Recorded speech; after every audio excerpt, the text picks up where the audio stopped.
ಗುರುಗಳೇ, ಜ್ಞಾನ ಎಂದರೇನು? ಉತ್ತಮ ಪ್ರಶ್ನೆ.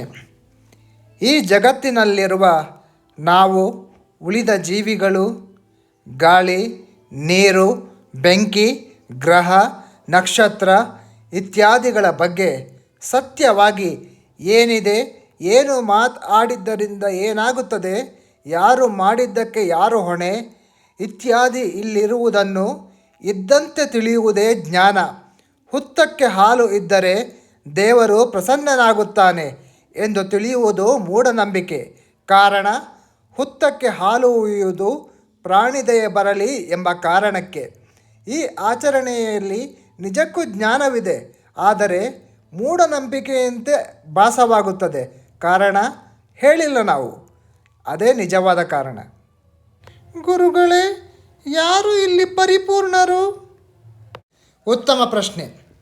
ಯಾವ ಗುರು, ಸ್ವಾಮಿ, ನಾಯಕ, ಮಠಾಧೀಶರು ಪರಿಪೂರ್ಣರಲ್ಲ. ದೇವರು ಅಲ್ಲಿ ಅವತಾರವೂ ಇಲ್ಲ. ಎಲ್ಲಿ ಕೇವಲ ಮನುಷ್ಯರು, ಅವರ ಜ್ಞಾನ ಸೀಮಿತ.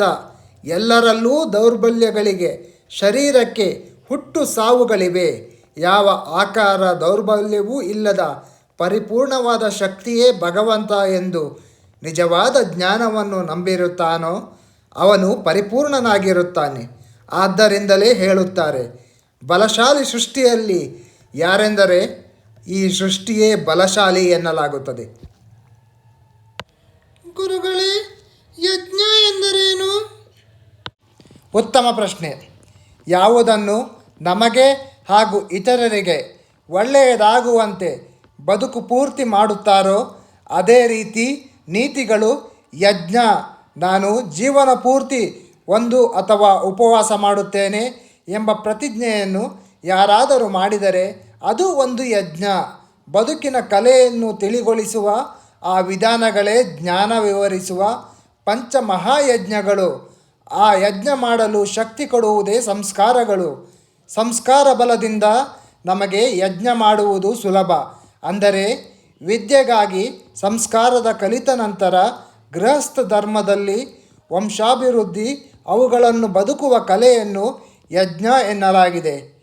ಇದರಲ್ಲಿ ವಿದ್ಯಾರ್ಥಿಗಳಿಗೆ ಏನು ತಿಳಿಯಿತು ಎನ್ನಬಹುದು. ಖಂಡಿತ ಮೂಢನಂಬಿಕೆಯಲ್ಲಿ ಕಳೆದು ಹೋಯಿತು.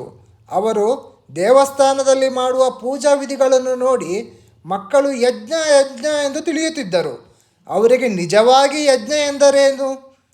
ಈಗ ಸಮಸ್ಯೆ ಬಗೆಹರಿತಲ್ಲವೇ?